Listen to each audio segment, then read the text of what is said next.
मुजफ्फरनगर के थाना नई मंडी क्षेत्र में बिलासपुर कट पर एक दिल दहलाने वाला हादसा। डस्ट से भरा तेज रफ्तार डंपर अनियंत्रित होकर पलट गया, जिसकी चपेट में 8 से 9 लोग आ गए। हादसे में सिखेड़ा के बेहड़ा अस्सा निवासी सचिन की उपचार के दौरान मौत हो गई, जबकि छोटू, मोंटी, राजवीर, शुभलेश, हिमांशु, वंश और राहुल घायल हैं। स्थानीय लोगों का आरोप है कि डंपर चालक आरटीओ की गाड़ी से बचने के लिए 120 किलोमीटर की रफ्तार से भाग रहा था और अचानक बिलासपुर की ओर मोड़ने के चक्कर में हादसा हुआ। गन्ने का जूस बेचने वाले राहुल की ठेली तहस-नहस हो गई, लेकिन लोगों ने उन्हें बचा लिया। प्रत्यक्षदर्शी आकिब मलिक ने बताया कि 20 लोग मौके पर थे और 8 से 9 लोग मलबे में दब गए। पुलिस और फायर ब्रिगेड ने क्रेन और जेसीबी से रेस्क्यू किया। स्थानीय लोग लंबे समय से यहां पुल निर्माण की मांग कर रहे हैं, लेकिन अब तक कोई सुनवाई नहीं हुई।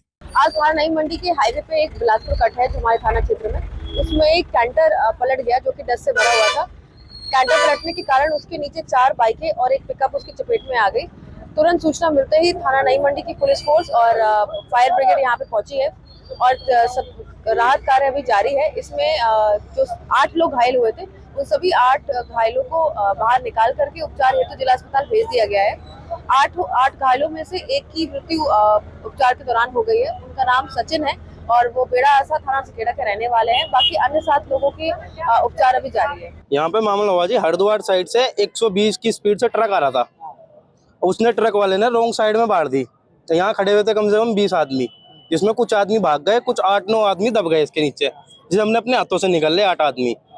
एक आदमी की शायद पैर टूटा हुआ है, एक औरत की कुल्ली टूटी हुई है और जो आदमी है वो ज्यादा घायल है। गन्ने के जूस का ठेला लगा रखा था, एकदम से ट्रक इधर से आया और वो हमारे ऊपर पलट गया। मेरा एकदम भागा, कुछ हमारे पड़ोसी हैं ठेले वाले भागे इधर से, इन्होंने खींच लिया मुझे खंभों के बीच में ऊपर को। जी हम साइड में बैठे हुए थे, एकदम से ट्रक बाइक आएंगे हरिद्वार की साइड से और एकदम से इसमें लगा जा गए खंभे में। फिर इसमें हम भाग गए तो इधर डीसीएम के नीचे 4 आदमी दबे हुए एक जगह थे, ट्रक के नीचे 3 आदमी एक जगह दबे हुए थे। सब जल्द जल्द एकदम लोगों ने उठा गए डीसीएम हाथी को, छोटे को, और उन्हें निकलवा के और 100 नंबर में भिजवाई।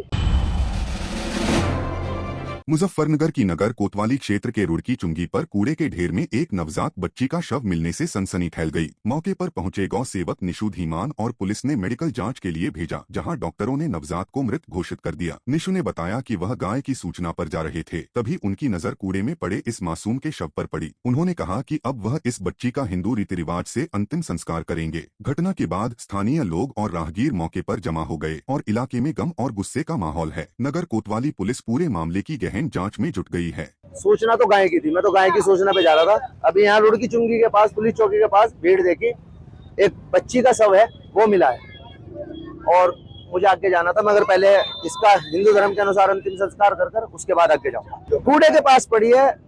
दुर्भाग्य है ये जो लोग इस तरीके से बेटियों का अपमान कर रहे हैं।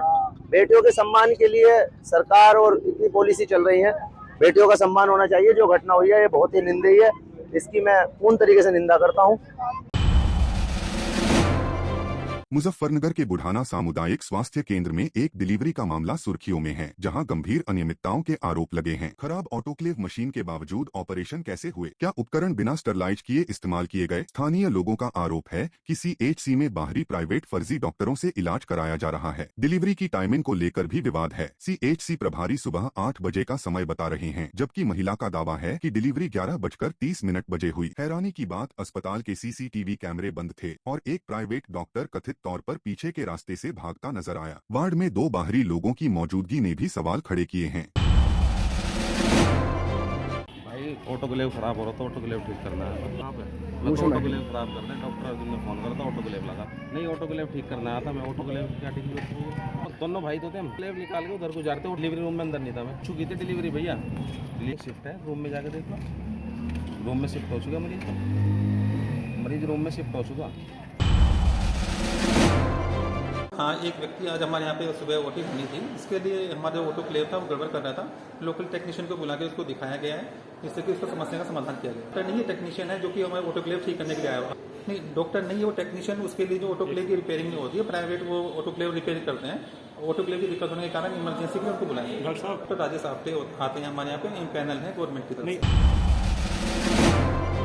मुजफ्फरनगर से दिल दहला देने वाला हत्याकांड सामने आया है। थाना कोतवाली क्षेत्र में एक पत्नी ने अपने ही पति की नृशंस हत्या कर दी। आरोपी महिला शाहीन ने अपने पति सलमान को पहले नशे की गोलियां दी और फिर दुपट्टे से गला घोंटकर उसकी जान ले ली। पुलिस ने शाहीन को रेलवे स्टेशन के पास से गिरफ्तार कर लिया। एसएसपी संजय कुमार वर्मा ने प्रेस कॉन्फ्रेंस में बताया कि शाहीन ने खुलासा किया कि सलमान उसे मानसिक रूप से प्रताड़ित करता था और देह व्यापार के लिए मजबूर करता था। पुलिस ने हत्या में इस्तेमाल स्टील का गिलास, गोली का पत्ता और दुपट्टा बरामद कर लिया है। देखिए, दिनांक 20-21 की रात में एक व्यक्ति सलमान, जिसकी उम्र लगभग 32 से 33 साल बताई जाती है, कोतवाली थाना क्षेत्र जनपद मुजफ्फरनगर में उसकी डेड बॉडी मिलती है और उसकी पत्नी कंप्लेन करती है कि इसकी फांसी लगाकर ये आदमी मेरा किराए पर रहती थी और उसकी मृत्यु हो गई है, और 2 अपने पड़ोसियों के माध्यम से उसको अस्पताल पहुंचा दिया था और बाद में उसकी मृत्यु घोषित कर दिया था अस्पताल में।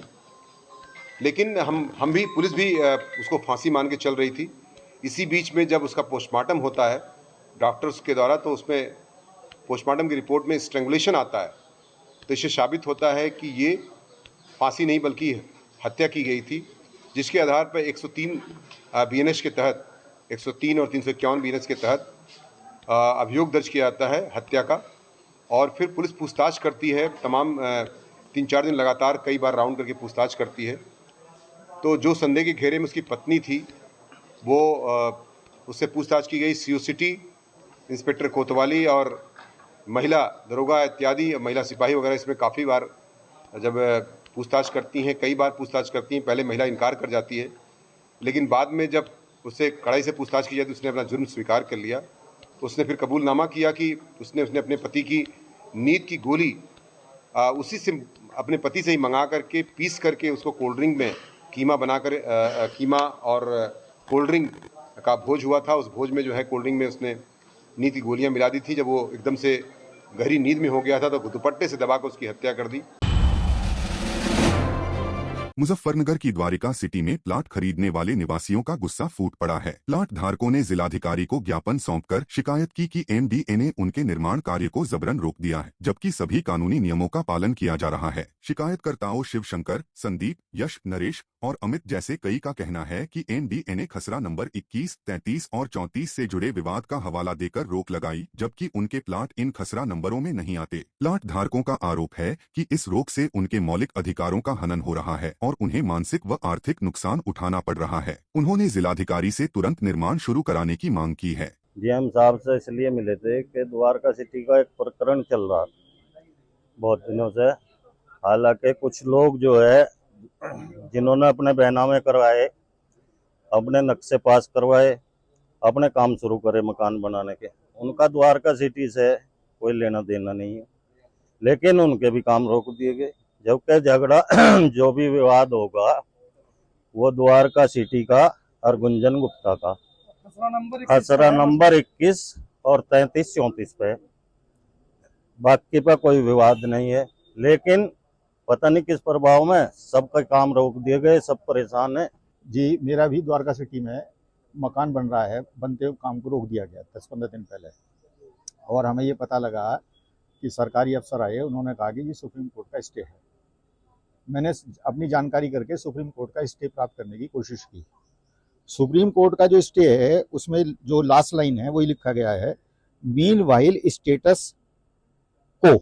इसका मतलब ये होता है कि जिस स्थिति में जो चीज़ है उसको वहीं रोक दिया जाए। और इसके बाद लिखा है, further construction at the disputed site be maintained. जो कुछ भी है वो उसको रोका जाए। और इस सुप्रीम कोर्ट के स्टे में जो पार्टी सिंगल है, बाकी तो अन्य स्टेट गवर्नमेंट हैं, ऑफिसर्स हैं, जो सिंगल पार्टी है वो केवल द्वारका सिटी के जो डेवलपर्स हैं, जिन्होंने उनसे मकान के लिए प्लॉट लिया है, वो पार्टी नहीं है। क्योंकि यहाँ पे किसी भी सोसाइटी के अंदर जो है 2 लोग होते हैं, एक तो डेवलपर होता है और एक जो है फ्लैट ले लेते हैं या लैंड लेके बना रहे होते हैं। हम लोगों की जमीन होगी, अब उस पर द्वारका सिटी का कोई कंट्रोल नहीं है डेवलपर्स का। डेवलपर का जो रोल है वो केवल इतना रोल है कि उस सोसाइटी के अंदर गवर्नमेंट के डेवलपमेंट के रूल्स के हिसाब से नालियों का निर्माण, पानी की सेवा, अन्य सेवाएं प्रदान करें।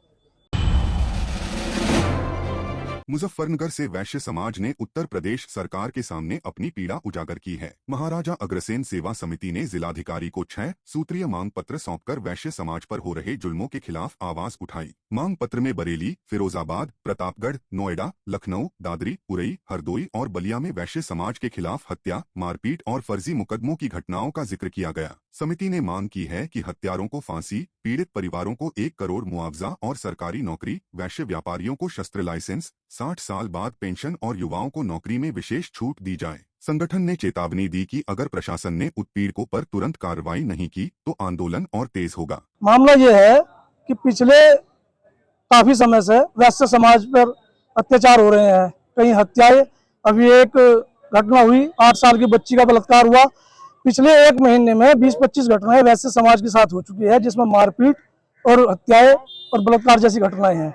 आज उसके विरोध में वैश्य समाज कुछ मांगों को रखते हुए मुख्यमंत्री जी के नाम एक ज्ञापन देने के लिए जिलाधिकारी महोदय कार्यालय पर आए हैं। मांग ये करते हैं कि हमारा वैश्य समाज बहुत नरम स्वभाव का और अहिंसावादी दानवीर समाज कहलाया जाता है। हमारे समाज की हत्या हो जाए व्यापारी की, सब जानते हैं कि वैश्य समाज मुकदमेबाजी में नहीं फंसता, क्योंकि वो अपने व्यापार पर ध्यान देता है, जिसके चलते आरोपी बाहर आकर और बड़े अपराध करता है। मुजफ्फरनगर शहर कांग्रेस कमेटी द्वारा रेलवे रोड स्थित एक रेस्टोरेंट में प्रेस वार्ता कर संगठन के विस्तार के संबंध में चर्चा की गई। बैठक में आमजन की समस्याओं से भी संगठन द्वारा अवगत कराया गया। जिले के शहर कांग्रेस कमेटी अध्यक्ष रंजन मित्तल एडवोकेट ने मीडिया को जानकारी देते हुए बताया कि हमने आज जिलाधिकारी महोदय को एक ज्ञापन सौंपा है, जिसमें हमने शहर की मुख्य समस्याओं से प्रशासन को अवगत कराया है। हमने अपने ज्ञापन में बताया कि नगर पालिका के जो अनाधिकृत कंस्ट्रक्शन है वो हटाए जाएं। शहर के कूड़ा घर बंद पड़े हुए हैं, जिनकी कोई देखभाल नहीं है। हाल ही में हुई बारिश में शहर के मुख्य स्थानों पर बहुत अधिक जलभराव हुआ है, जिसका निस्तारण अति आवश्यक है। आगे श्री मित्तल ने बताया कि जिन शिव शंकर भगवान की हम पूजा करते हैं, वहीं चौक पर भयंकर जलभराव होता है, जो कि ठीक नहीं है। बैठक में कांग्रेस कमेटी के सैकड़ों पदाधिकारी व कार्यकर्ता मौजूद रहे। आज प्रेस वार्ता हुई है। सुबह हमने आज सबसे पहले जिलाधिकारी को एक समस्या के लिए माननीय जिलाधिकारी के समक्ष एक ज्ञापन दिया। उसके बाद हमने अपनी एग्जीक्यूटिव कमेटी की मीटिंग करी। उसमें जो हमने आज प्रेस नोट जारी किया है, उस प्रेस नोट पर सबको अवगत कराया, सबसे उसका स्वीकृति ली और उसके बाद हमने ये प्रेस नोट जारी किया है कमेटी की ओर से। आपातकाल में यातनाएं झेलने वाले रविंद्र शर्मा ने आप बीती बताई। उन्होंने कहा कि फिरोजाबाद में मुझे मिलाकर 11 लोगों की बर्बरता के पिटाई हुई, नाखून खींचे गए, हम पर बहुत अत्याचार हुए, थाने में ही पिटाई हुई, उसके बाद नहीं, क्योंकि पूरी जनता हमें देख रही थी। हम नारेबाजी करते चल रहे थे। इंदिरा गांधी की दमनकारी नीति को नेस्तोनाबूद करने के लिए हम लोगों ने यह आंदोलन शुरू किया था। इस आंदोलन में 80% लोग RSS के थे। फिरोजाबाद के इतिहास में सबसे बड़ी बात ये थी कि हम 11 लोगों का जो जत्था था, सबसे ज़्यादा पिटाई और अत्याचार, नाखून खींचे गए, ये सारे अत्याचार हम लोगों के ऊपर हुए थे। और उसके बाद में पिटाई होते हुए, लेकिन थाने में ही पिटाई हुई, उसके बाद पिटाई नहीं हुई, क्योंकि पूरी जनता हमको देख रही थी। हम नारेबाजी करते चल रहे थे, तो जनता का पूरा लोकतंत्र की हत्यारी, संजय की महतारी और दम है कितना दमन में तेरे, देख लिया और देखेंगे, इस प्रकार के नारे कर रहे थे। तो उस समय दमनकारी जो नीति थी इंदिरा गांधी की, उस नीति को एकदम नेस्त नाबूद करने के लिए हम लोगों ने ये आंदोलन शुरू किया था। और सबसे ज़्यादा लोग RSS के थे, उसमें संलिप्त थे, और जो उन्होंने ही क्या नाम है 80% लोग संघ के सहित संबंधित। राजा रघुवंशी हत्याकांड में एक और सनसनीखेज खुलासा हुआ है। मेघालय पुलिस ने अशोकनगर में बलवीर अहिरवार के घर पर छापा मारकर उसे हिरासत में लिया है। ग्वालियर के IG अरविंद सक्सेना ने बताया कि बलवीर उस इंदौर के फ्लैट में काम करता था, जहां हत्या के बाद मुख्य आरोपी सोनम रघुवंशी रुकी थी। मेघालय पुलिस की विशेष जांच टीम को बलवीर की संदिग्ध गतिविधियों पर शक है, जिसके चलते उसे पूछताछ के लिए हिरासत में लिया गया है। ये मेघालय से जो है पुलिस दल आया था, और ये जो सोनम रघुवंशी प्रकरण है, चूँकि वो इंदौर की रहने वाली थी और जो प्रकरण वहाँ पे पंजीबद्ध हुआ है, उस संबंध में ये ज्ञात हुआ था कि वहाँ से जो घटनाक्रम है उसको करने के बाद जब ये इंदौर में रही, तो जहाँ पे ये रही है तो वहाँ पर एक जो घर था वो कोई सिरोल जेम्स का था यानी, और वहाँ पर जो चौकीदारी और कारपेंटरी का काम बलवीर रविवार अशोकनगर का निवासी करता था। सिरोल जेम्स का बताया जा रहा है कि वो इंदौर में घर लिया हुआ था जहाँ पे ये घटना कारित करने की बात रही थी। तो बलवीर अहिरवार जो है वो उस फ्लैट वगैरह में उसका मूवमेंट हुआ था इनके रहने के बाद उनके, तो उसके संदर्भ में पूछताछ के लिए पुलिस ले गई है वहाँ पे इंदौर, और वो लोग पूरा तस्दीक करेंगे इंदौर में उससे बातचीत करके कि इस संदर्भ में निश्चित रूप से उनके पास जानकारी है और वो जानकारी के आधार पर पूछताछ करना चाहते हैं, ऐसा एसपी अशोकनगर को अवगत कराया गया है। आरएसएस कार्यकर्ता राजकृष्ण गांधी ने आपातकाल को याद करते हुए आप बीती सुनाई है। उन्होंने कहा कि आपातकाल के दौरान लोकतंत्र को पूरी तरह से समाप्त कर दिया गया था। केवल वही चीज कहने, लिखने और बोलने की अनुमति थी जो लोकतंत्र की हत्यारी इंदिरा गांधी चाहती थीं। समाचार पत्रों में भी वही समाचार छपते थे जो इंदिरा गांधी के अनुसार होते थे। उस समय के जितने भी समाचार पत्र थे उनके संपादकीय के कॉलम खाली होते थे। मुजफ्फरनगर में जो आपातकाल के बंदी थे उनके नाखून तक उखाड़े गए। आपातकाल के अंदर तो लोकतंत्र तो समाप्त हो गया था, और क्या होता था कि केवल वही चीज बोलनी पड़ती थी, वही चीज लिखनी पड़ती थी, वही चीज परस्पर वार्तालाप में करनी पड़ती थी जो लोकतंत्र की हत्यारी इंदिरा गांधी कहती थी। समाचार पत्रों में भी केवल वही समाचार छपते थे जो इंदिरा गांधी के अनुसार होते थे। समाचारों पर भी प्रतिबंध लग गया था। उस समय के जितने भी समाचार पत्र थे वो जो संपादकीय की जो कॉलम होता था वो खाली होते थे, बल्कि पंजाब केसरी और सब समाचार पत्रों ने संपादकीय में लिखा था ये आपातकाल की भेंट, आपातकाल की भेंट, आपातकाल की भेंट। ये स्थिति उस समय थी।